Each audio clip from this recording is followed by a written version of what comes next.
Well, this one should be fun for the comment section. As you can tell by the title, I'm going to be going over the 5 most overrated players to ever play the game of Big Brother.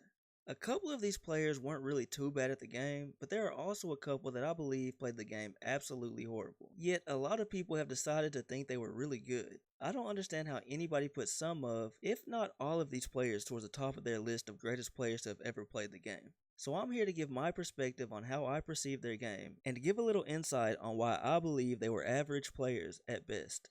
A lot of you will probably disagree with at least a couple of these choices, but I guarantee you won't disagree with all my takes. So before we get started, make sure you hit the like button, subscribe to the channel, and turn on the notifications so you don't miss any more of my Big Brother takes or any content in general. Now that you've done that, let's get into it.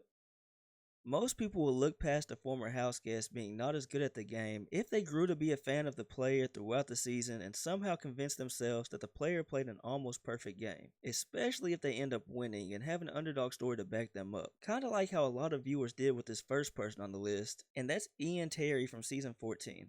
Ian wasn't just terrible, especially during the late game when he started winning some comps. But throughout the game, he was unaware of things that were going on. Like when he thought he created the Quack Pack in its entirety, when in reality, he joined into an already made alliance that consisted of Dan, Danielle, Brittany, and Shane that he had no clue existed beforehand. He was also a target to go home on multiple occasions that he didn't know anything about, including week 1, where he would have been the first boot of the season if Mike Boogie didn't win the coaches challenge that week and chose to keep Ian safe from the nominations. Now y'all may say, well, house guests aren't meant to know what happens behind their backs, and I'll say you're right, but most of the great players have a hand in everything, or at least most things that happen while they're in the house. And the fact that he didn't really control anything in the first half of the game, and even some part of his late game head of households, further proves that he's not one of the great players of the game.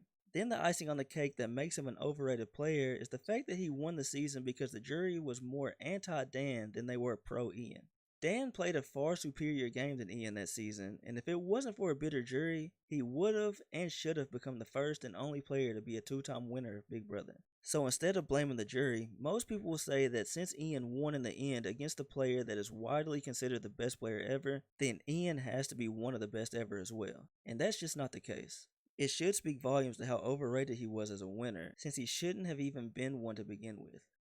Coming in next is a player that is near and dear to a lot of OG watchers' hearts, and that's Kaysar. Now, Kaysar is one of the most aware players to ever play Big Brother, but it never got him far in the game as he was evicted pre-jury in all 3 seasons he competed in. Although he was well liked, he had some sort of arrogance to him that got him out of the house every time. In Season 6, he was a part of the Sovereign 6 alliance that went against the Friendship Alliance led by Cappy, who he went after in his Week 3 HOH. And after James won the power of veto, Kaysar had his famous, "No, I sealed your partner's fate" line to Maggie. Now this is where he messed up his first time around. Getting rid of Cappy, it turned the Friendship Alliance into like a cult behind his eviction, and it made them come together even stronger. Now I don't think the alliance is as strong if they lose Maggie, as she was more of the brains behind the operation, but Kaysar went for the more likable player instead of the stronger player in the opposing alliance. This move got him evicted the very next week when Maggie won head of household, but after the fans voted him back into the house after the week 5 eviction, we all thought he would turn his game around, but he wasn't able to after he forfeited the pressure cooker comp to Jennifer, which led to him being backdoored the same week.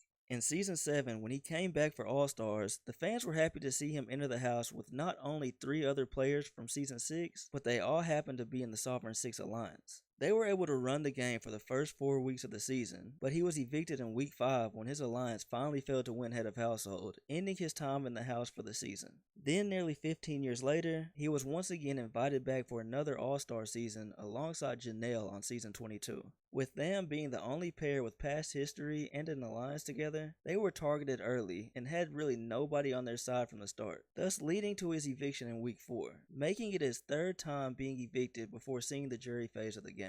Now he could have prevented himself from going home early in a couple of the seasons had he just put his pride to the side and worked with other house guests, but he wasn't good at being adaptable and it led to early evictions every time, and that's exactly why he ends up on this list.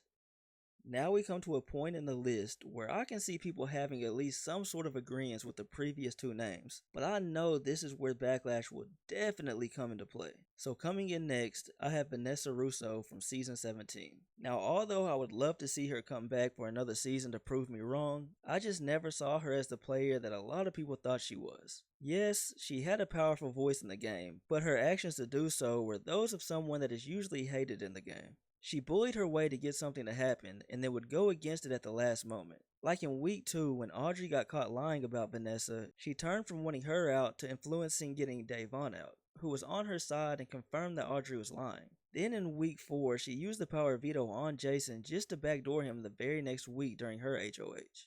Then when it got down to Final 5, she backdoored her closest ally for the whole season, Austin, who I believe would have never turned on her no matter what if he were in direct position of power.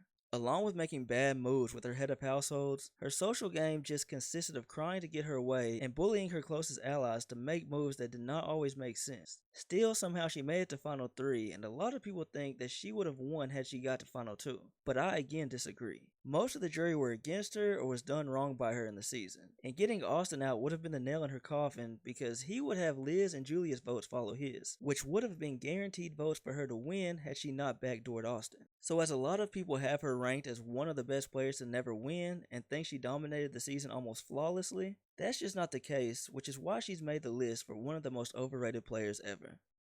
Next up, we have another OG player who many actually think is the best player to ever play Big Brother, and that's the winner of Season 2, Will Kirby. Dr. Will is another player that would normally be hated by the fans today with the way he acted in his 2 seasons. But that's not why he made the list for me. He made this list simply because I don't think he was that good. Like, at all. He was in probably the worst season ever when it comes to the production of the show, as there weren't any veto comps back then, so him using the strategy of throwing comps doesn't impress me, and that's partially because I don't think he wins those comps anyway. Also, I don't think he wins against almost anybody else that season, especially Monica if she made it to Final 2, as he wasn't even close to one of the best players in the house. I also believe he wasn't better than Nicole, but her aligning with Will late in the season and turning on her original alliance and their plan to get Will out hurt her when it came to the voting in the end since there wasn't a sequestered jury and the evicted players could watch the season unfold from home. He also never posed as a threat for the whole season, and his antics kept him around because he kept digging himself a hole that made the houseguests believe he would be a layup to win against in the end. Then comes season 7, he tried to use the same strategy of not winning comps to try to win again, and it worked for a while, but it was clear that it was more so Mike Boogie doing all the work to keep him safe for the season, and carried him all the way to the Final 4 along with him, and when he wasn't able to win the Final 4 comp, he was voted out right before he could compete in the Final 3. So when it comes to Dr. Will, he is undoubtedly one of the most iconic, entertaining, and memorable houseguests of all time. But was he one of the best to play Big Brother? Absolutely not, and that's why he lands here on this list. Now we get down to the most overrated player to have ever played the game of Big Brother. And if I somehow squeaked by without any backlash, I can go ahead and just hide now because this houseguest has formed one of the biggest core audiences since her time in the Big Brother house. And unfortunately for y'all, or me, it's the winner of Big Brother 24, Taylor Hale. Now to me, Taylor was a very likable person on TV, and of course I did feel bad for her when the house was against her. However, a lot of people misconstrued how long the house, as even a majority, was against her. If we look back to how long the quote-unquote ostracization lasted, it was only about 2 weeks. Now remember, she was good with the guys for the first few days and wasn't even the initial target, Michael was. Now what caused everything to go awry was when she wasn't looking like a girl's girl to the alliance of the same name, and ended up telling Monty how the girls were talking about dividing the house between the girls and the guys. And it turned into a bad game of telephone after Monty would interpret it as Paloma and the girls were directly coming after him and the guys he was aligned with as soon as possible. So when Paloma went to defend herself, they all turned on Taylor and made her out to be a pot stirrer and a liar. Yes, of course the obvious jealousy played a major role in the girls-girls alliance not liking Taylor. But it wasn't until after the veto comp that the guys seemingly turned on her and it got bad for only 2 weeks. I keep saying only 2 weeks, even though that's a long time in the Big Brother house, because people act like it lasted for half the season, and that's just not true. In week 3, she was brought into the majority alliance that became known as the Leftovers, and that gave her a security blanket for what turned out to be for pretty much the rest of the season. So when people say she was treated badly, yes, that's absolutely true. But when they say it lasted for half the season, wrong. Then what contradicts this is the fact that the same people will say she played a great social game. How can that be true if they believe she was ostracized for so long? And even being in the Leftovers, her duty in the Alliance, for a couple of weeks at least, was to continue to act like nobody liked her, and they told her to sit in the corner of her room all day and eat chips so the rest of the house wouldn't expect anything. So I'm confused as to where the social game came into play.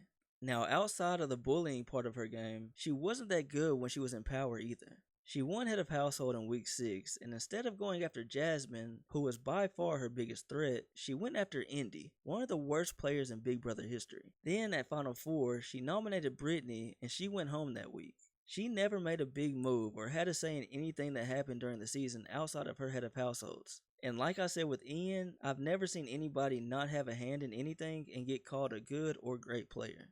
The final straw to me is how production obviously played a part in her making it past week 3, let alone winning the whole game. You don't go from having the whole house hating you to having everybody in the jury house vote for you to win. The only vote Monty got was from Turner, who was evicted when Monty took Taylor to the final 2, and he didn't see the jury house at all. It's not a coincidence that they all voted for her, especially seeing who was all on the jury. Turner, Alyssa, Jasmine, Terrence, Kyle, Indy, and Joseph were all on the jury, and they all either didn't like Taylor at all throughout, and for some, even after the season, or they were either closer to Monty during the season. That's 7 of 9 votes, and even if Joseph voted for Taylor, which was likely no matter what, that's only 3 votes for Taylor, along with Michael and Brittany. Still having 6 votes against her with the player only needing 5 to win, there's no way you can convince me that production didn't notify the jury about the bullying and or the outside perception. And like I said, it's not a coincidence that Turner was the only one to vote for Monty. In no world should she have beat Monty, who was by far the most well-rounded and best player of the entire season, when she shouldn't have even beat more than half the cast that year, period. Now I get that people would think this comes off as hate, but it's not, and I don't even have anything against the people that admit they rooted for the feel-good story and that's why they like her as a winner. That's 100% understandable. But I'm willing to debate anybody on the topic, preferably one of these bigger content creators or Big Brother podcasters, so I can get their insight on how she was good. I feel like there isn't any logical way to say she was good at the game of Big Brother, and that's why I have her as the most overrated player to ever play the game. If you made it this far in the video, I want to say thank you for watching, and to anybody that feels a way about this list, let me know down in the comments, and also let me know who you think are the most overrated players ever. I know it's about to be a war zone down there, and I'm ready to read through the comments. Also, make sure you subscribe to the channel and hit the like button if you enjoyed this video, whether you agree or disagree with the list. It'll be greatly appreciated. Like I said earlier, I promise you won't disagree with everything I say and all my takes. But with all that being said, thanks again for watching, stay tuned for more Big Brother content, and I'll see y'all when I see y'all.